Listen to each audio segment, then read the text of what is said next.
Beliau sering sekali melakukan perjalanan ke pelosok negeri, melihat kehidupan rakyat dari dekat, dan ingin langsung mendengar apa yang diinginkan dan dibutuhkan oleh rakyatnya. Perang pun berkobar sangat dahsyat. Sayangnya, kekuatan Inggris begitu kuat, teman-teman. Pecahlah Perang Menteng, yaitu perang antara Belanda dengan pasukan Palembang, dan dimenangkan oleh pasukan Palembang. Jedar.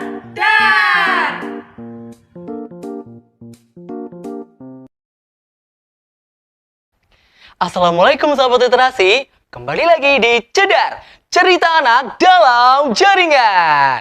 Nah, di episode kali ini, Kak Boy punya cerita nih tentang seorang sultan dari Pulau Sumatera yang sangat pemberani dan juga kuat. Ada yang tahu nggak siapa? Beliau adalah Sultan Mahmud Badarudin II atau yang dikenal juga sebagai Muhammad Hasan Bahauddin yang lahir pada tanggal 1 Rajab 1811 atau 1767 Masehi di sebuah daerah bernama Palembang. Beliau dilahirkan oleh seorang ratu, Ratu Ageng Putri Datuk Murni bin Abdullah Al-Haddadi, dengan ayahnya yang bernama Sultan Muhammad Bahauddin bin Suswan Ahmad Najamuddin I. Raden Muhammad Hasan ini sangat terkenal akan kecerdasannya, yang sangat tekun belajar pengetahuan umum, bahasa, dan juga agama, sehingga membuatnya mampu berbahasa Arab dan juga Portugis. Tak hanya itu saja, Raden Hasan juga hafal dengan Al-Quran dan menjadi kepercayaan ayahnya. Semenjak remaja, dia sudah mendapatkan sebuah gelar dengan gelar Pangeran Ratu atau Putra Mahkota. Sebagai putra mahkota, tentu saja dia mendapatkan pendidikan yang berkualitas dari guru-guru yang terbaik. Di antaranya adalah Syekh Abdus Somad Al-Palembangi sebagai guru agamanya, Muhammad Muhyiddin bin Syihabuddin beserta ulama-ulama besar yang lainnya dari Hadramaut, Yaman, yang membantu mempersiapkan Raden Hasan untuk menjadi raja di suatu hari nanti. Raden Hasan ini juga terkenal sebagai ulama, olahragawan yang mahir pencak silat, juga piawai yang menggunakan bidar. Sahabat literasi, ada yang tahu nggak bidar itu apa? Ayo. Bagi yang tidak tahu, kamu kasih tahu deh. Bidar itu adalah sebuah adu kecepatan dan ketangkasan dalam mendayung perahu. Biasanya menggunakan perahu khusus dan sangat unik yang disebut dengan perahu bidar, yang biasanya banyak orang itu begini. Nah, mungkin teman-teman literasi banyak yang tahu ya. Untuk menambah wawasannya, Raden Hasan gemar sekali membaca kesusastraan, sehingga beliau berhasil menulis karya-karyanya seperti syair nuri dan pantun pelipur hati. Maradona membuat patung, lalu dibawa ke pasar Belitung. Jiwa merana terkatung-katung karena cintaku telah kau gantung. Aduh. Kira-kira seperti itulah ya pantun yang cocok untuk teman-teman yang ada di zaman kali ini. Waktu cepat sekali berlalu. Sultan Muhammad Bahauddin wafat pada tanggal 3 April 1804 pukul 10 pagi. Setelah itu, para kerabat, menteri kerajaan, panembahan tua, dan priai bangsawan berkumpul di Paseban Kota Besak untuk berunding hingga mencapai mufakat bahwa Pangeran Raden Hasan diangkat sebagai Raja Kesultanan Palembang Darussalam VII dengan gelarnya Sri Paduka Ratu Mahmud Badarudin II bin Sultan Muhammad Bahauddin Khalifatul Mukminin Syahidul Imam. Waduh, panjang sekali ya teman-teman namanya. Panjang banget ya pokoknya. Ada sebuah pepatah yang mengatakan, buah jatuh tak jauh dari pohonnya. Sepertinya, perumpamaan ini sangat cocok untuk menggambarkan sifat dan karakter Sultan Badarudin II yang tangguh, tegas, pemberani, dan kuat seperti ayahnya. Sifat itu sudah nampak, bahkan jauh sebelum dia diangkat sebagai sultan.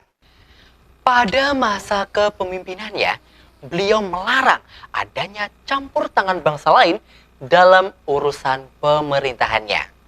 Sultan Mahmud Badarudin II mempersiapkan pasukan untuk memperkuat pertahanan dan berjuang melindungi Palembang sehingga terbebas dari penjajahan Belanda. Beliau sering sekali melakukan perjalanan ke pelosok negeri, melihat kehidupan rakyat dari dekat, dan ingin langsung mendengar apa yang diinginkan dan dibutuhkan oleh rakyatnya. Mungkin kalau di zaman sekarang namanya beluksuan ya teman-teman ya. Sultan Mahmud Badarudin II berhasil membuat kedamaian antar bangsawan, mengurangi perselisihan antar tingkatan, gelar putra, gelar putri, Sultan Palembang, sehingga membuat suasana istana menjadi kondusif dan tidak tercerai-berai. Beliau juga bekerja sama dengan pemerintah Inggris yang pada saat itu berkantor di Penang, Malaysia, dan Malaka. Namun ternyata Inggris ini berbuat curang yang akhirnya merugikan Sultan Badarudin II. Pada tahun 1811, pemerintah Belanda menduduki Indonesia. Begitu pula juga di Palembang.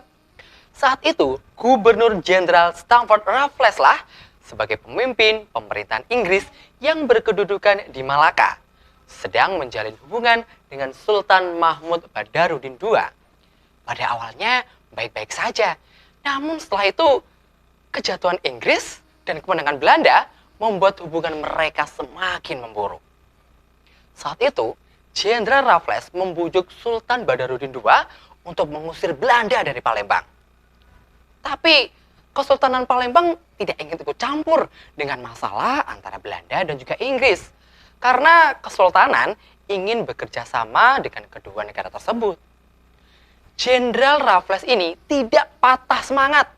Ia menawarkan perjanjian yang kerjasamanya itu menguntungkan Palembang. Hal itu tentu disambut baik oleh Sultan Badarudin II. Dan Jenderal Raffles berhasil membujuk Kesultanan Palembang untuk mengusir Belanda. Tak lama dari itu, Inggris mengirim bantuan perang berupa senapan peluru untuk melawan Belanda. Sultan Badarudin II melancarkan serangan ke markas Belanda yang berada di Sunsang, daerah muara Sungai Musi. Mereka meminta residen Belanda meninggalkan kantor dagang Belanda yang bernama Loji. Awalnya mereka menolak sih, tapi dengan bujukan kesultanan, akhirnya membuat 87 resimen dan prajurit bersedia naik ke atas kapal. Wah, ada yang curiga nggak sih teman-teman kok mereka jadi mau? Ternyata saat kapal sedang berlayar, mereka melakukan perlawanan. Dan terjadilah pertempuran yang sengit, sahabat literasi. Tapi tenang aja, pasukan Sultan Badarudin II lah yang menjadi pemenangnya. Sahabat literasi, tahu tidak apa yang dilakukan oleh Sultan Badarudin II untuk menghilangkan jejak peninggalan Belanda? Beliau membakar benteng yang berada di Loji Sungai Aur. Fondasi loji itu di bumi hanguskan hingga rata dengan tanah. Pada tanggal 14 September 1811, kekuasaan Belanda lenyap. Namun, Belanda justru menuduh Inggris lah yang memengaruhi Palembang, yang membuat mereka tidak terima. Karena mereka seolah-olah tidak tahu apa-apa tentang kekalahan Belanda. Namun, hal itu membuat Sultan Badarudin II sangat marah, sehingga dia memutus kerjasama dengan Inggris. Saat itu juga, beliau mengumumkan kedaulatan kerajaan Palembang 4 hari sebelum perjanjian Tuntang antara Belanda dan juga Inggris yang berada di Ambarawa. Akan tetapi, kedaulatan kerajaan Palembang tidak diakui oleh Gubernur Raffles. Dia berpegang kepada perjanjian Tuntang antara Inggris dan juga Belanda. Padahal kan sesuai hukum internasional, Kesultanan Palembang ini adalah negara yang merdeka dan juga berdaulat. Perjuangan Sultan Badarudin II untuk kedaulatan kerajaan Palembang belum berakhir, teman-teman. Jenderal Raffles mengirimkan 3 jenderal dan pasukannya yang memaksa untuk mengambil alih dan menduduki Loji. bahkan memaksa agar tambang timah yang berada di Kepulauan Bangka dan Belitung diserahkan kepada Inggris. Ih, kok enak banget ya masa-masa kayak gitu. Kemudian, Raffles mengirimkan Jenderal Robinson Gillespie untuk memimpin pasukannya. Ternyata rencana itu telah diprediksi jauh-jauh hari oleh Sultan Badarudin II, sehingga memperkuat kubu pertahanan di sepanjang aliran Sungai Musi. Sultan Badarudin II ini memang ahli dalam strategi berperang. Walaupun persenjataannya terbatas, namun sudah disiapkan rakit-rakit yang berisikan bahan-bahan yang mudah terbakar di Sungai Musi. Begitu juga di Benteng Kuto Besa telah disiapkan 242 pucuk meriam. Perang pun berkobar sangat dahsyat. Sayangnya, kekuatan Inggris begitu kuat, teman-teman. Licik yang memanfaatkan Pangeran Adipati Husin Diauddin, yang tak lain dan tak bukan adalah adik Sultan Badarudin II, yang dijadikan sebagai mata-mata kerajaan. Siasat itu dilakukan untuk memecah belah kekuasaan Kesultanan Palembang yang dinamakan politik divide et impera. Wah, kok bisa ya adik sultan berkhianat seperti itu? Ternyata Raffles menawarkan kedudukan sebagai Sultan Palembang jika Pangeran Adipati Husin ini mau membantunya. Sultan Badarudin memang tidak menyangka atas keserakan adiknya, yang membuat Sultan Badarudin II meninggalkan Kesultanan Palembang.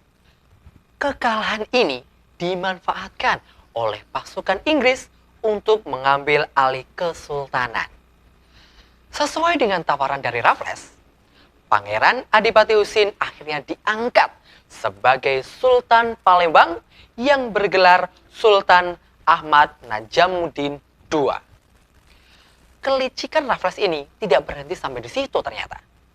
Dia menggunakan Raden Husin ini untuk memecah Kesultanan Palembang demi keuntungannya, untuk menandatangani perjanjian dengan Inggris yang berisi bahwa Kesultanan Palembang itu akan menyerahkan Bangka Belitung kepada Inggris, yang memang sebenarnya sudah diincarnya sejak lama. Sayang sekali, Bangka Belitung akhirnya terlepas dari Kesultanan Palembang, sehingga membuat semua rakyat menderita. Tak lama, Kapten Maires diangkat sebagai residen di Palembang dan mendapatkan tugas untuk mengejar Sultan Badarudin II yang menimbulkan pertempuran baru di daerah Bailangu. Namun, dalam perang kali ini, Inggris kalah dan menewaskan Maires dengan luka tembak. Sultan Badarudin II dan semua pasukannya terus berjalan menuju ke pedalaman, bermukim dan membangun pertahanan di daerah Muara Rawas sembari menyusun taktik yang baru. Mayor Robinson menggantikan Maires sebagai residen di Palembang. Namun, dia menganggap bahwa Pangeran Husin ini belum mampu untuk memimpin karena terjadi banyak sekali permasalahan. Dia ingin Sultan Badarudin II kembali bertahta. Dia pun pergi berunding dengan Sultan Badarudin II, dengan hasil Sultan Badarudin II boleh kembali bertahta dengan menebus $20.000 kepada Inggris, dan Pangeran Husin akan diturunkan. Lalu, apakah sudah selesai begitu saja? Belum ternyata, teman-teman. Peristiwa naik turunnya tahta antara Sultan Badarudin II dan Pangeran Husin ini terjadi berkali-kali, yang pada akhirnya terjadi banyak pertempuran juga. Namun akhirnya terjalilah kesepakatan perdamaian, sehingga Sultan Husin diasingkan ke Betawi dan dipindahkan lagi ke Cianjur bersama keluarganya. pada tanggal 12 Juni 1819, pecahlah Perang Menteng, yaitu perang antara Belanda dengan pasukan Palembang, dan dimenangkan oleh pasukan Palembang. Belanda kemudian melakukan serangan balik dengan tujuan untuk melengsarkan dan menghukum Sultan Mahmud Badarudin II. Setelah melalui berbagai pertempuran antara Belanda dengan Palembang, sungguh sangat disayangkan, tanggal 25 Juni 1821, Palembang jatuh ke tangan Belanda. Sehingga pada tanggal 14 Juli 1821 berkibarlah bendera Rood, Wit en Blauw di Bastion Kutobesa, dan resmilah kolonialisme Hindia Belanda menguasai Palembang. Pada tanggal 13 Juli 1821 menjelang tengah malam, Sultan Mahmud Badarudin II beserta sebagian keluarganya menaiki kapal Dagerat dengan tujuan ke Batavia. Namun Belanda ini sangat licik. Belanda justru mengasingkan Sultan Mahmud Badarudin II dan keluarganya itu ke Pulau Ternate sampai hingga akhir hayatnya. Beliau pun wafat di Ternate pada tanggal 26 September 1852. Nah, gimana? Keren kan perjuangan dari Sultan Mahmud Badarudin II? Beliau tidak gentar walaupun diadu domba dengan saudaranya sendiri. Beliau juga pantang menyerah walaupun sudah diusir dari Palembang, tetap berjuang secara gerilya hingga akhir hayatnya. Ayo sahabat literasi, kita sama-sama meneladani sikap Sultan Mahmud Badarudin II. Dengan cara apa? Ayo, tentunya dengan rajin belajar, dengan semangat membaca buku apapun jenisnya untuk menambah pengetahuan kita. Asalkan ingat nih, catat nih, informasinya harus positif loh ya teman-teman ya. Nah, kalau teman-teman ingin baca buku tapi bingung mau baca buku apa, yuk datang aja ke Perpustakaan Kota Blitar yang berada di Jalan Veteran nomor 75 Kota Blitar. Banyak banget ya buku-buku yang akan kalian temui. Salah satu contohnya nih buku Sultan Mahmud Badarudin II yang sudah Kak Bayu ceritakan. Tidak hanya itu, tapi juga ada komik, cerita dinosaurus, Little Pony, KKPK, Why, majalah Card. Pokoknya banyak deh bukunya. Kalian pasti bingung. Kok pasti bingung? Pasti akan menemukan buku yang akan kalian cari dan kalian temukan. Pokoknya harus benar-benar dibaca loh ya teman-teman ya. Nah, seperti episode-episode sebelumnya, Cedar mempunyai 3 hadiah menarik loh untuk sahabat literasi semuanya yang bisa menjawab pertanyaan dengan cepat dan juga benar. Simak pertanyaannya ya. Oke, pertanyaannya adalah, apa yang dilakukan oleh Sultan Badarudin II untuk menciptakan kedamaian dan mengurangi perselisihan di Kesultanan Palembang? Pertanyaan yang kedua, siapa pemimpin pasukan Inggris ketika pertama kali mendarat di Palembang? Pertanyaan yang ketiga, kapan Muhammad Hasan diangkat sebagai Sultan di Kesultanan Palembang? Gimana? Udah tahu kan jawabannya? Jangan lupa tulis jawaban kalian yang ada di kolom komentar ya. Sampai jumpa di Cedar episode berikutnya. Salam literasi. Wassalamualaikum warahmatullahi wabarakatuh.